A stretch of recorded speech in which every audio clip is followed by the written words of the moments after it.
The tobacco industry. Throughout its history, tobacco companies have done an excellent job selling the one product that nobody really wants to buy: the cigarette. Despite the life-threatening health risks of smoking, many smokers have been lured into the habit as a result of clever advertising techniques used by tobacco companies, including jingles, slogans, trademark characters, and celebrity models, all telling them to do one thing: smoke that cigarette. Smoke, smoke, smoke that cigarette.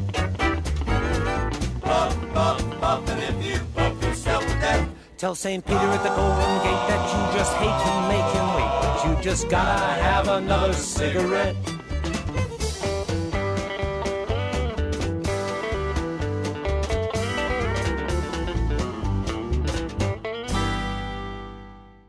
How affected by tobacco advertising are you? It affects me a little bit. I'm not really affected. I see more like negative ads about tobacco now. I feel like our generation isn't really affected that greatly. There's a lot of anti-tobacco ads now.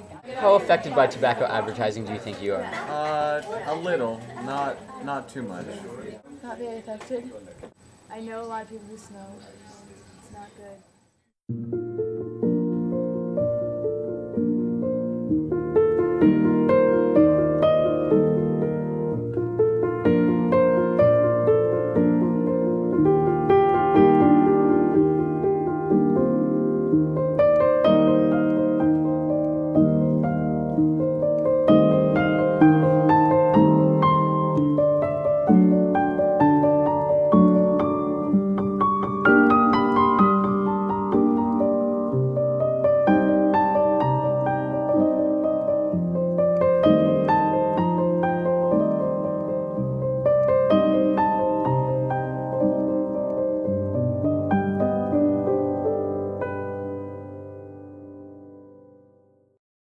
My grandma has been trying to quit smoking ever since I remember, ever since I was born.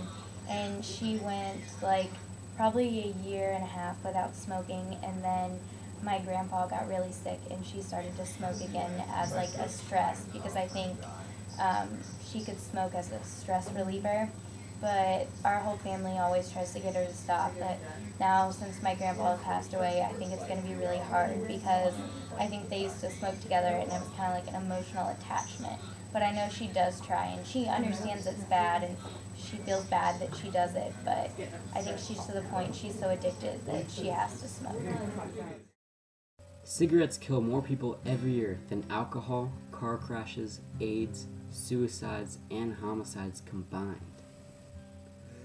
So why don't these smokers just stop smoking? Well, it's because they're addicted to a drug called nicotine. When consumed, nicotine releases dopamine from the brain, which creates pleasurable sensations throughout the body. Long-term exposure to nicotine creates addiction to the cigarettes that it's found in. And since smokers today know the harmful effects of smoking, they want to quit. Advertising is essential for an industry whose vast majority of customers want to quit their product. For this reason, the tobacco industry targets both the current smokers who are trying to quit right now and the potential smokers in the future.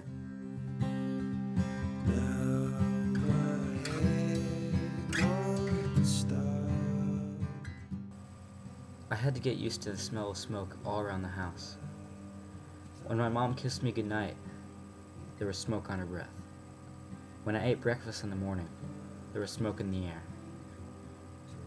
It might be part of the reason I liked to chew tobacco when I got to college.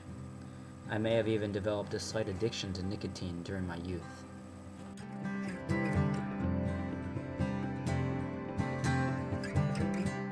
I do think that, mostly because I think tobacco companies have figured out that they need to advertise to the kids, so that these 16 and 17-year-old boys are convinced that it's cool to smoke. I don't see as much advertising as I did in the 70s and 80s, but I think that tobacco advertising has become more dangerous to kids. Are there any advertising mechanisms that you know of, such as there was Joe Camel in the 80s, there's the Marlboro Man. Do you know of any Do you think you're affected by any of those at all? Well, I know that in like a lot of like People magazines and all the magazines like that girls read, like sometimes even like 17 or Cosmo Girl, they have smoking like cigarette advertisements in them. Really? Mostly like People because it affects more generations. But yeah, they do have Camel, and they usually have a really pretty model with or posing next to a package of cigarettes. So you think the tobacco companies are trying to target underage children maybe for future customers? I think they are, because when I know that a lot of young kids even look at People, and that's just a reminder like, oh, look at this model, you know, she's with this cigarette, so it's okay because I see these models in magazines. But I think when you're older you realize that it's not okay to smoke, but I feel like that the advertisements in all the magazines have a major effect on people.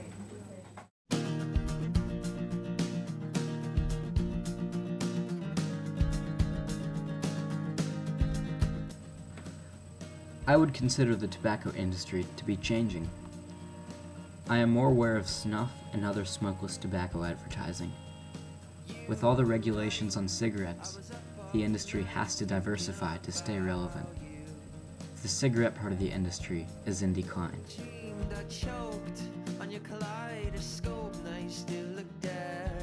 Schools should educate students on the harms of smoking, without sugarcoating the consequences. Education needs to include graphic pictures, stories, interviews with family members of people who have smoking-related diseases, etc. Students need to know the consequences of sucking poison into their lungs. Not only the consequences for their life, but also the consequences that the people who love them suffer based on the selfish decision they are making. On average, about 3,000 smokers are lost to the tobacco industry every day. About 2,000 people quit, and about 1,000 people die. It's not very easy to sell death, but the tobacco industry tries pretty hard.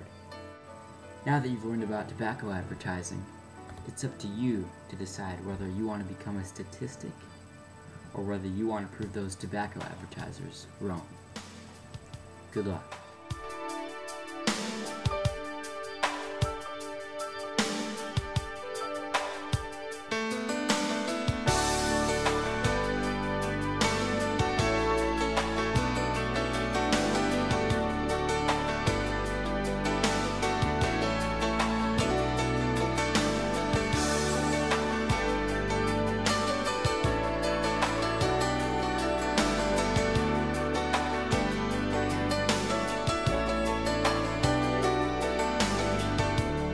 What's a long face?